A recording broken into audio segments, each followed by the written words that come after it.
kita bisa membuat teknologi big data yang seperti itu powerful sekali seperti itu.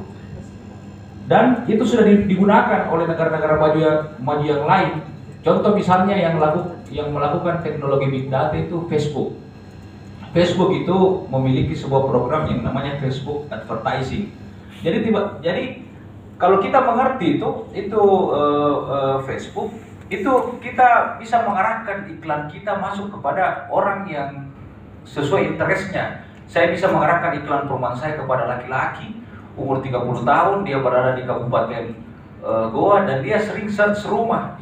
Dan itu dimungkinkan dilakukan di Facebook. Walaupun saya tidak berteman dengan dia, iklan saya itu muncul di berandanya dan memungkinkan terjadi closing karena dengan adanya teknologi big data ini. Kalau ini bisa kita terapkan juga untuk pemerintah maupun swasta, coba bayangkan, ini sangat powerful. Jadi semuanya bisa mengakses tentunya dengan user ID untuk kebutuhan dan kita bisa saling. Gambar ini hanya merupakan ilustrasi. Ya, jadi ini pernah terjadi. Ya, sehingga kalau mau disalahkan, developer juga tidak salah dalam hal ini. Cuma gambarnya yang terlalu cantik, kira-kira seperti itu. Ini pernah terjadi dan developer tersebut dilapor ke dewan tidak sesuai janji. Developernya juga pusing. Sebenarnya dia tidak berniat membodohi. Dia tetap merealisasikan apa yang dia kerjakan, dia sampaikan. Hanya saja persepsi dari orang yang membeli rumah ini, apalagi kita kebanyakan ini mau beli murah dengan kualitas yang bagus. Mana ini Pak? Kenapa tidak sesuai gambar ini? Dan secara hukum developer tersebut kena. Ya, dan ya mau di apa? Jadi ada kasus yang seperti itu. Ya, jadi baiknya mungkin saran saya kalau misalnya ada brosur disampaikan apakah memang seperti ini master plan-nya. Ya, kalau saya sekarang sudah kunci. Ada titik 2, gambar ini merupakan ilustrasi aslinya nanti mengikuti perencanaan seperti ini. Supaya tidak terjadi seperti itu. Dan saya berusaha sampaikan ke tukang gambar saya, jangan terlalu bagus gambarnya. Jangan sampai masjid yang di Citraland dimasukkan ke perumahan subsidi. Ya, kita tidak banyaknya. Jadi itu ada permasalahan seperti itu yang bisa saja terjadi. Kemudian bagaimana set plan ini masjid tidak dibangun. Jadi kadang seperti ini kita developer, kita sudah membuat set plan. Ini permasalahannya. Kita sudah membuat set plan, kita sudah berhitung. Ternyata karena kita biasanya di Parepare itu diterapkan bahwasanya untuk RPH itu sendiri itu harus 20%. Jadi RPH sendiri itu 20%. Kepala Dinas Kabupaten, Kepala Dinas Perumahan Kawasan Pemukiman, Pertanahan Kabupaten dan Kota yang hadir pada forum ini.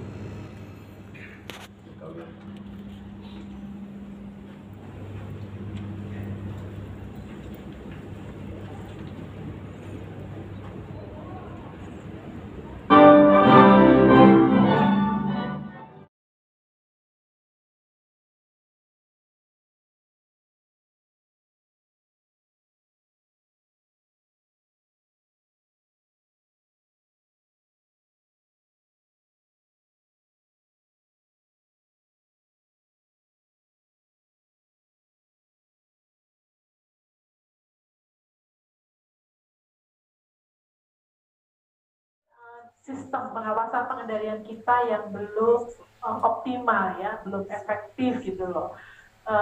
Pertama kekurangan SDM, kedua mungkin metodologi pada saat pelaksanaan pengawasan pengendalian, termasuk PBG. Tadi Pak Kadis juga sudah sampaikan, misi PBG itu bukan tadi untuk penambahan pendapatan, tetapi misinya itu adalah memperkuat metode pengawasan dan pengendalian perizinan. Berikut administrasinya. Jadi kenapa ada PBG gitu ya? Itu adalah untuk metodologi, salah satu metode untuk penguatan proses pengawasan dan pengendalian di bidang perizinan. Itu tujuan utamanya. Jadi di sana dari sistem itu ada hal-hal yang akan terdampak, iya, gitu. Jadi bukan tujuan utamanya tadi, bukan menambah pendapatan, ya. Terkait dengan harga rumah yang tidak turun, ini kita lagi dibahas Pak, baru aja kemarin untuk harga naik lagi. Biasa Pak, kalau asosiasi mintanya naik selalu. dan kok ya di kita ikutin gitu loh. Jadi kita lagi mencoba mendorong adanya kenaikan harga lagi. Tapi ini kembali lagi ke Kementerian Keuangan. Tapi setelah ini program ini dipisah-pisah, kalau BPDOPT diusulkan untuk kepada swasta, padahal ini dengan suku bunga yang berbeda. Jadi ini perlu juga dipertimbangkan dari pusat bahwa bikin program itu adalah harus jangan kita beda-bedakan masyarakat kita baik PNS maupun penghasilan swasta, karena ini kan menjadi tantangan bagi kita. Terus ini juga penseran untuk KPR juga masih ribet Pak, banyak sekali lampiran-lampiran harus dipenuhi. Ini juga menjadi, sedangkan harus ada keterangan domisili sedangkan pemerintah kita kelurahan semua tidak memberikan keterangan domisili. Ini menjadi tantangan bagi kita juga ini. Untuk sementara itu ya, terima kasih. Ya. Mungkin ada tambahan dari teman kami juga ya. Ya, terima kasih untuk waktunya. Salam kenal, saya dengan Triwijaya. Saya bersama-sama Pak Mahmud dan Pak Imam kesini mewakili ketua kami, Pak Haji Muhammad Sadiq. Saya hanya ingin menambahkan pertanyaan yang disampaikan oleh Pak Mahmud tadi. Jadi mungkin saya berikan tambahan. Yang menjadi permasalahan juga itu RTH. Jadi untuk RTH ini kami tidak memiliki standarisasi di tiap daerah itu sama. Saya berikan satu contoh, itu saya memiliki sebuah perumahan di Parepare. Itu diterapkan bahwasanya untuk RTH itu sendiri itu harus 20%. Jadi RTH sendiri itu 20%. Sementara di daerah lain itu RTH ditambah dengan jalan itu 40%, jadi 60% coupling efektif. Yang ingin saya tanyakan mengenai ketentuan RTH ini, apakah mengikut kepada Perda di tiap daerah, ataukah memang kita mengikut kepada Undang-Undang Cipta Kerja? Yang pertama Pak. Kemudian yang kedua, seperti yang disampaikan oleh Pak Mahmud tadi mengenai zonasi lahan. Zonasi lahan ini kan permasalahannya kami Pak di harga tanah ini. Harga tanah ini selalu melambung tinggi, otomatis kami pengembang ini berusaha mencari lahan yang murah. To the point saja. Kenapa? Karena harga rumah subsidi kan ini sudah dipatok maksimal sekian. Sampai dengan saat ini kan belum ada juga kenaikan, otomatis semua komponen cost of good and service atau HPP kami akan kami sesuaikan. Komponen terbesar itu adalah di harga lahan. Seperti yang kita ketahui, kebanyakan masyarakat itu walaupun sudah terjadi pandemi, itu menginginkan di tempat-tempat yang strategis. Oleh karenanya itu kami juga banyak mendapatkan sebenarnya lahan di tempat strategis, hanya saja kebetulan zonasi lahan tersebut itu masih zona hijau. Yang ingin saya tanyakan, karena di amanah undang-undang pemerintah untuk membantu program sejuta rumah ini, apakah untuk merubah zona tersebut itu mekanismenya bisa? Kalau misalnya bisa, ada nggak standar aturannya dan berapa lama seperti itu? Kemudian yang selanjutnya yang ingin saya sampaikan adalah mengenai peraturan coupling efektif. Jadi untuk coupling efektif ini mengenai kepadatan coupling ini ada perbedaan, tidak ada standarisasi. Ada beberapa daerah tertentu yang satu rumah itu couplingnya harus bisa 6x12, ada juga yang kepadatannya dia dianggap rendah atau padat, itu dia harus besar couplingnya. Nah, ini bagi kami developer, otomatis kalau misalnya kita diminta untuk coupling lahannya itu lebih besar, otomatis berpengaruh ini kepada HPP lahan kami, di mana kami dituntut untuk menjual dengan harga murah. Jadi barangkali ini bisa juga ditanyakan. Kemudian yang saya ingin sampaikan juga mengenai validasi BPHTB.